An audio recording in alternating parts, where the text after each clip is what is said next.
Welcome to the Social Mission Revolution. Each week we explore some of the greatest undertold stories of businesses and everyday people who are making their ultimate impact on the world through social mission. This is Social Mission Revolution, And this is your host, Andrea Putting.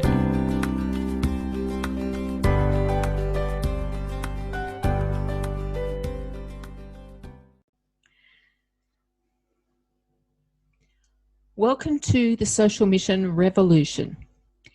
Today my guest is Bianca Cefalo, and I'm fascinated to talk to Bianca because she's a rocket scientist, and we don't meet many rocket scientists in our day-to-day life. But her mission is more than going into space. It's something more, to me, very exciting that she can share with us today. So I look forward to sharing that with you very soon.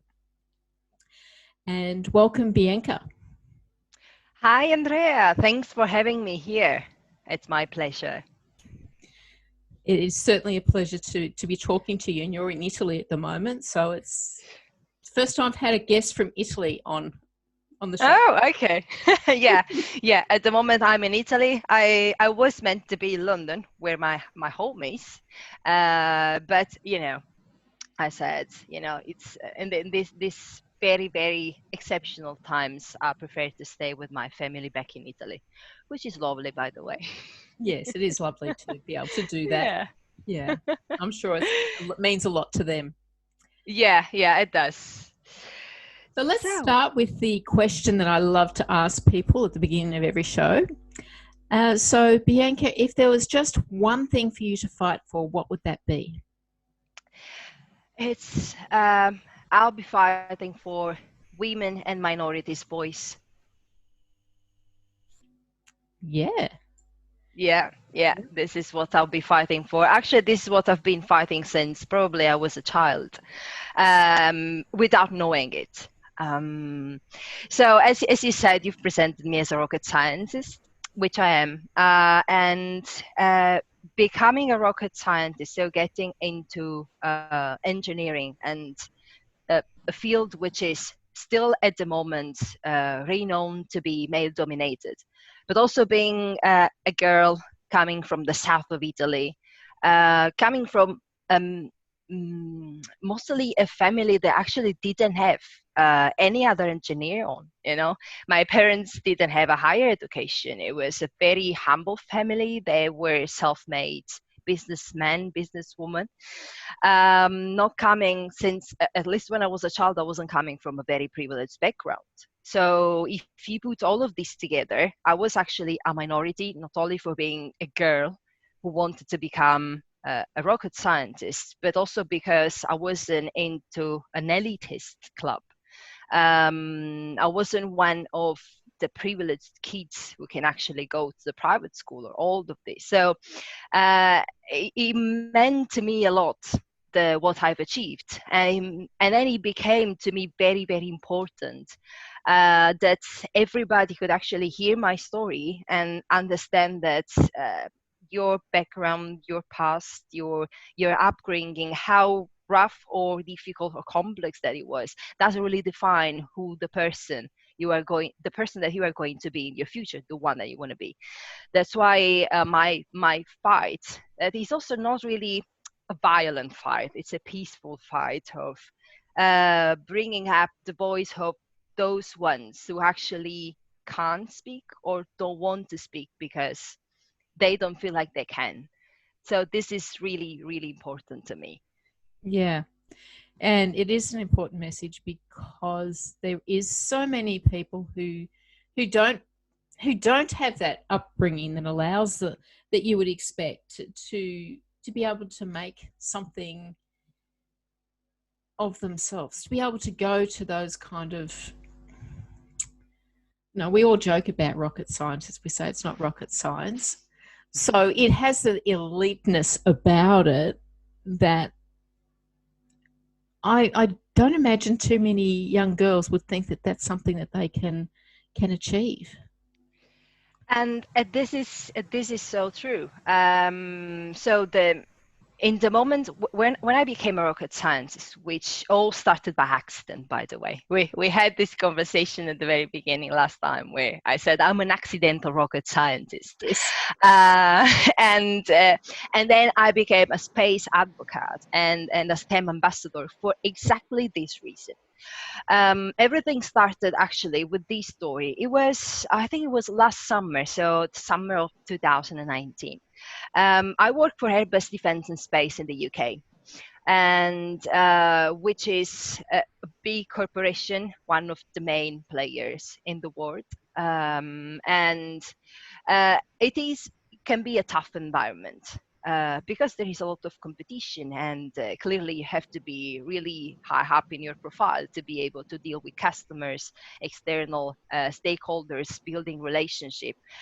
So there I am a product manager, and usually during summertime we have working shadow weeks or summer weeks for girls and boys who are coming from their schools, mainly high school. So let's say they can be as young as 16 or 17, where they come into our offices and they shadow someone's work to understand how it is, to see if they actually like it.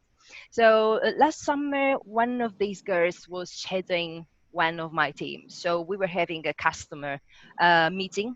It was a meeting with it was about one of our main telecommunication spacecraft, and it was a qualification requirements meeting. So one of the very heavy, very no day technical stuff, talking with customers, justifying why you're doing this, why you're doing that. So it was a heavy one. It is heavy for professionals as well. And this girl was there. So after that, we went for lunch together, and I started talking to her, and because I could see that she was very intrigued and fascinated, but at the same time, she was extremely frightened. So I said, so how do you feel about this job? How what would you like to study at university? And she said, I really would love to study physics, but I see you all guys here, and I feel so out of place, and I think that this is so out of reach that I don't think I will ever go to university. I was like, no, no, no, don't say that. This is exactly why you are here. And what I told her was, don't ever think. First of all, she was feeling out of place, although she was 16 and we were like much older than her. So there was a big generational gap. And then what I told her, I said, you have to think that even professionals can feel out of place every single day, because the challenges that we are facing every day are very different from the ones that we had yesterday, that we had last year, last month. If you even think about the times we are living in, no one was actually expecting anything like this to happen. So every single day we may be beginner for something else. So when I was talking to her, and then she actually kind of felt like, I think you may be the reason why I'm going to physics and I'm going to the university, I was okay, this is what I need to do now. Yeah. This has to happen. And that really clicked. That really made me understand that on a daily basis, how we talk with girls, with even with my colleagues, irrespective of what is the gender or the age, especially because also in this uh, in our profession, you have the ones that, let's say, the over 50 will feel kind of discriminated for something else because they are very high good professionals, but then they are getting older, so they feel like their voice is not heard enough. The younger ones who still have to find and express their voice. So I was in between, and I said, okay, I think this is something that needs to be done on a larger scale. So this is where I started.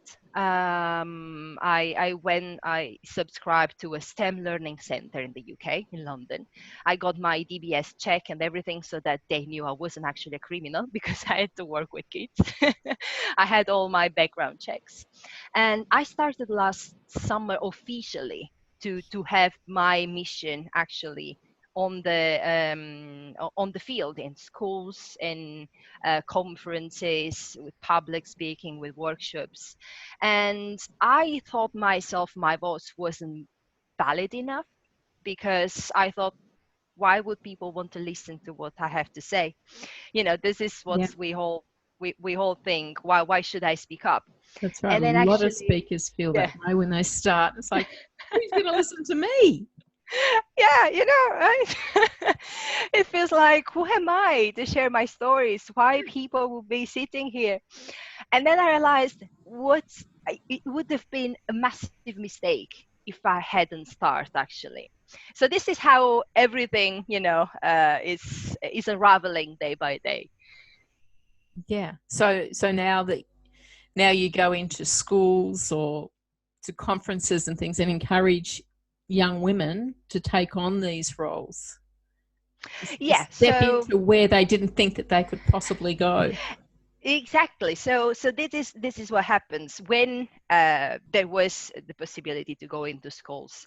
I would take days off my work, and I would do this on a voluntary basis. Really, I would take probably last time it was, I think, back in February, when I took completely 2 days off.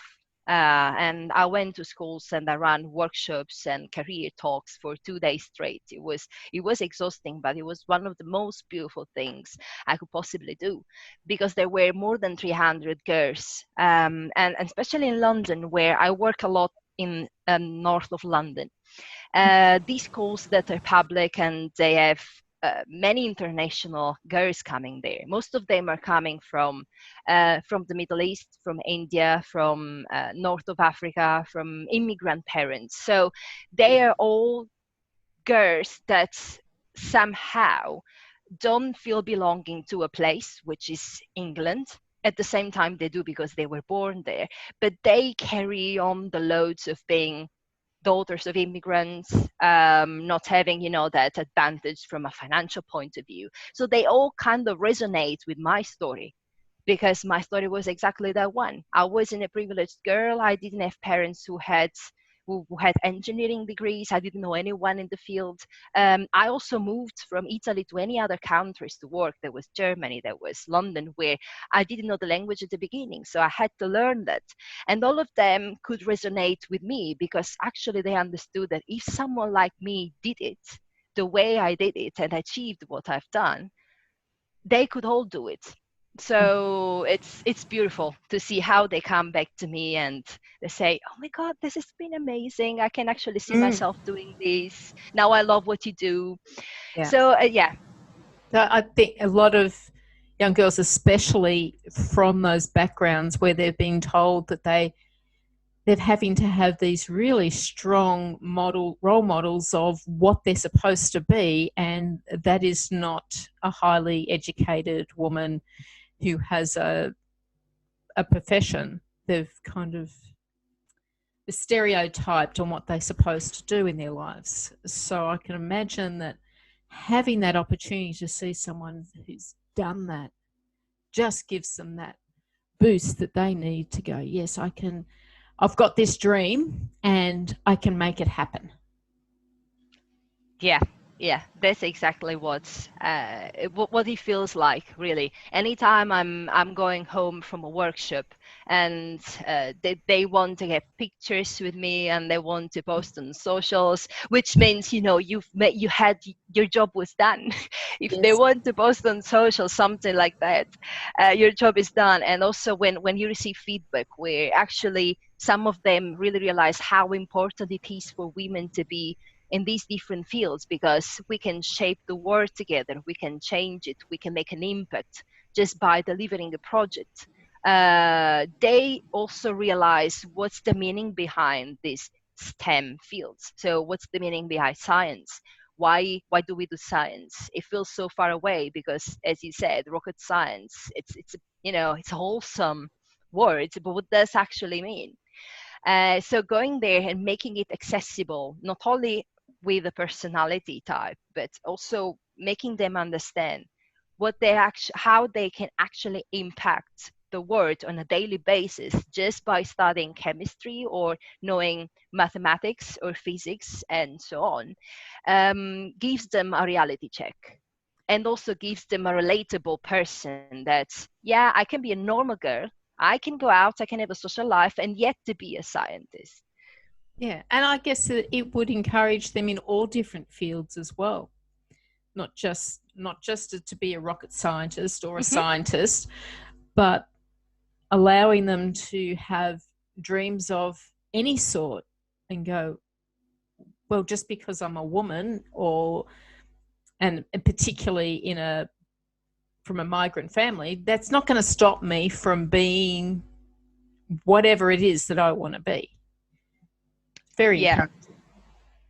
Yeah, it's true. It's true because at the end of the day, when you see women, or especially girls, not getting into some kind of professions, it's not because they lack interest, but because they lack leadership models. And once one of the teachers, he asked me, what should we do here in school to encourage more women to take on leadership roles? And I said, well, if in the history books we are more talking about Julius Caesar than Cleopatra, then I don't think they have a good leadership role. So I think the whole history as well must be written, or at least what you deliver to these kids must be written. Because if we're focusing on the king and the emperor, or that male artist or that male scientist, and shadowing completely all the female who have achieved that throughout history, they are just learning that men can do that and not women. So it really starts much earlier in the process. Yeah, so we had to have positive role models of women across the field, across the board, of different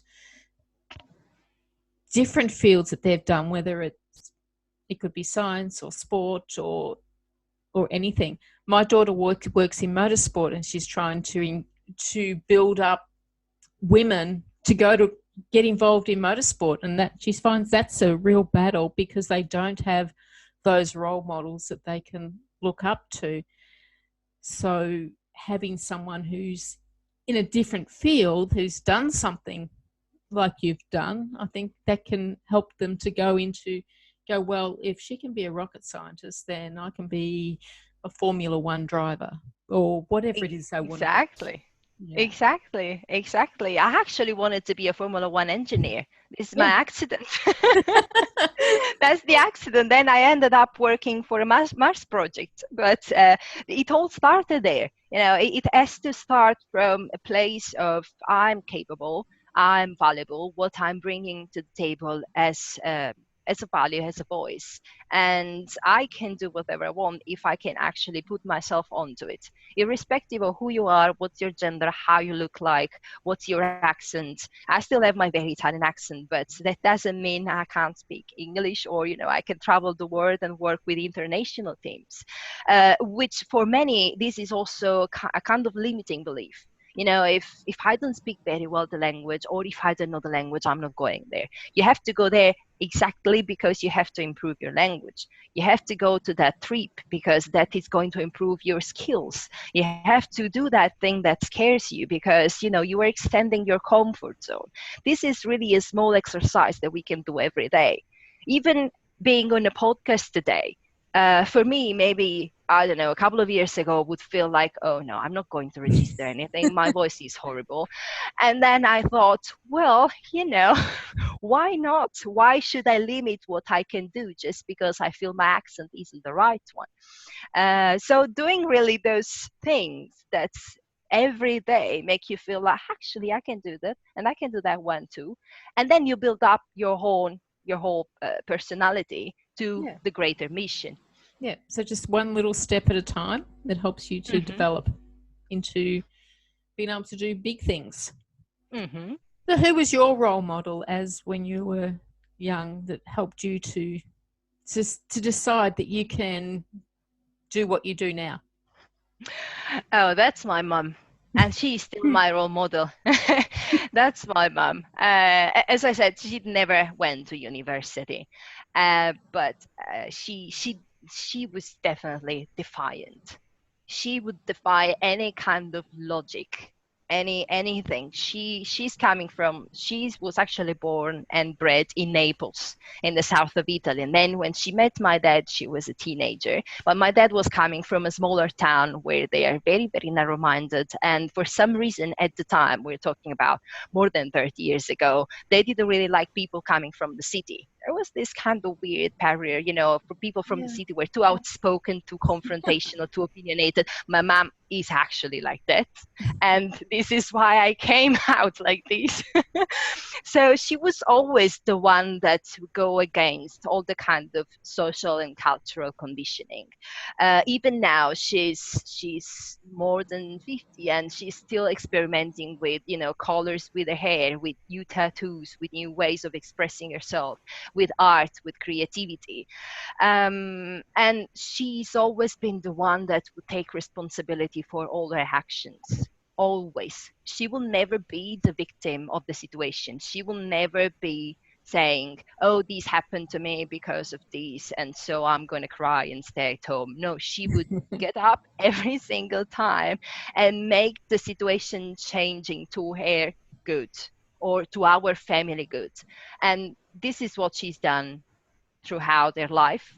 And this is what she's been telling me since I was born. Basically, she said, I was born in a family that was very traditional. My grandparents actually didn't want me to study, and she said, I'm not going to be like that.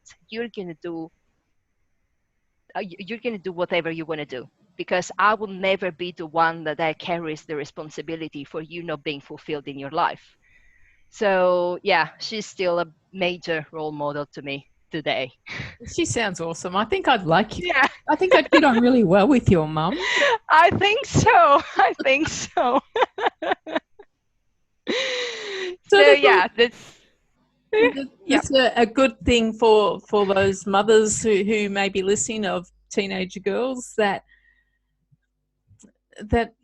we can encourage our daughters to be whatever it is that they want to be, and to fight against these stereotypes that stop them from becoming rocket scientists or racing car drivers. Exactly. Yes, exactly.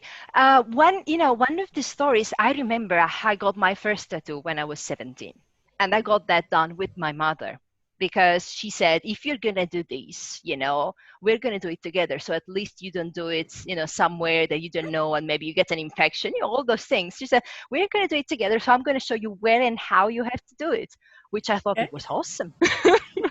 So I got this tattoo, and then a couple of days later, I went to school. I was at the high school, and well, you may laugh about it, but we still have religion class in our high school. Yeah. So I went there. It was a summer day, so I was wearing a top, and also I couldn't really cover up my tattoo on my shoulder because it was big.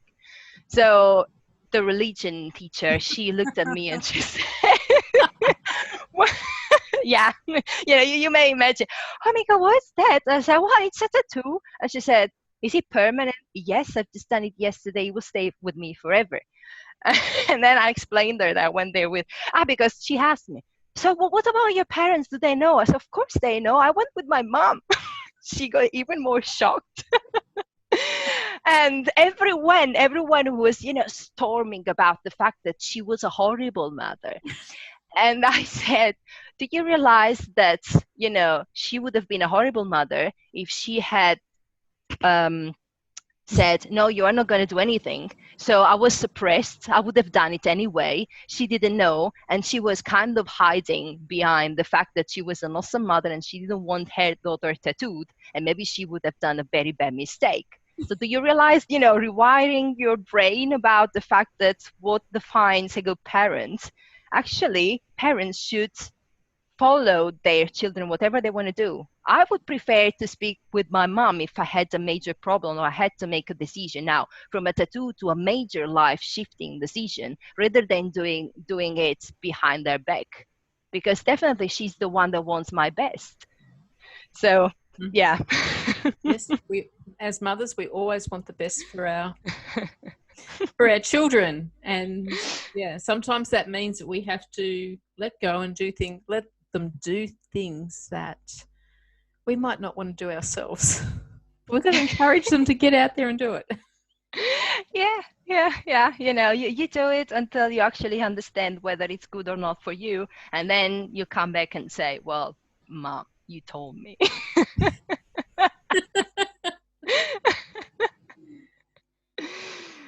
Yeah.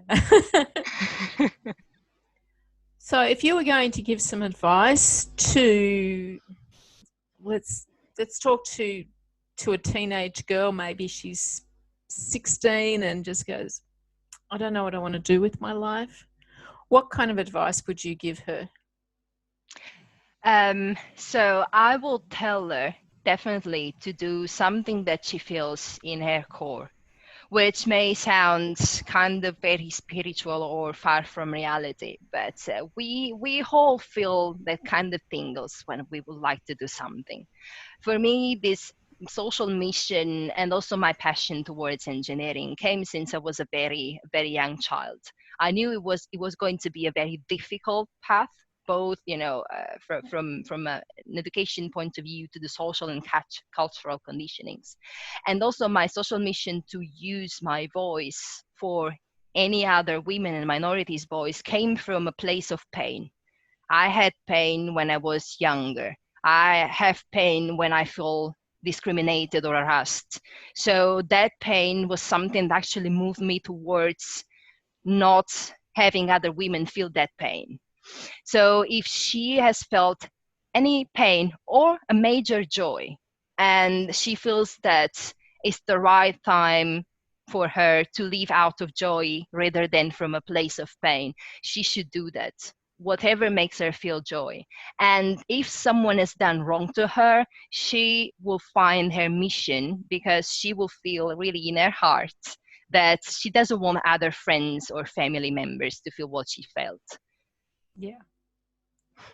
That is wonderful advice. I think there's a lot of wisdom in there that you are sharing with the community wherever you get the opportunity to speak, that you're making a big difference in young women's lives, and that's really important.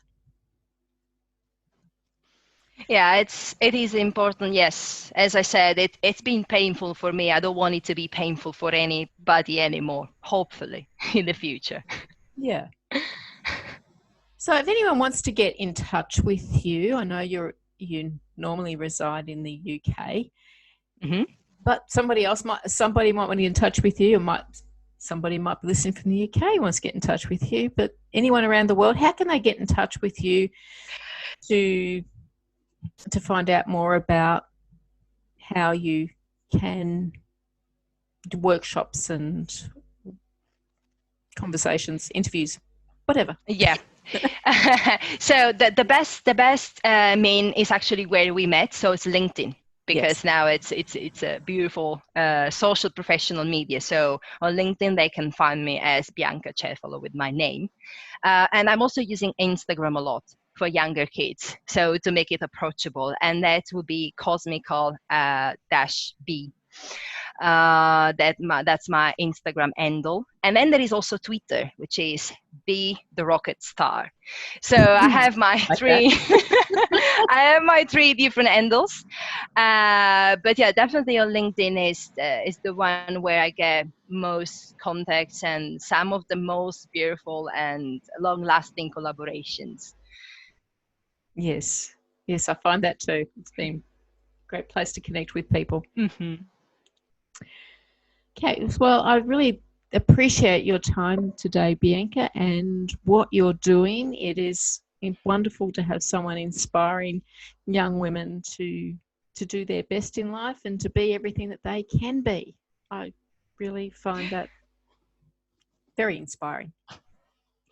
Thank you. And thank you, you are doing the same, because if you were interviewing people around the world who are actually having their big mission, you are amplifying their voice. So that comes back to you. Thanks for having me. Yes, thank you so much. And that's all we have today for the Social Mission Revolution. And I'll be back next time with another Social Mission Revolutionist.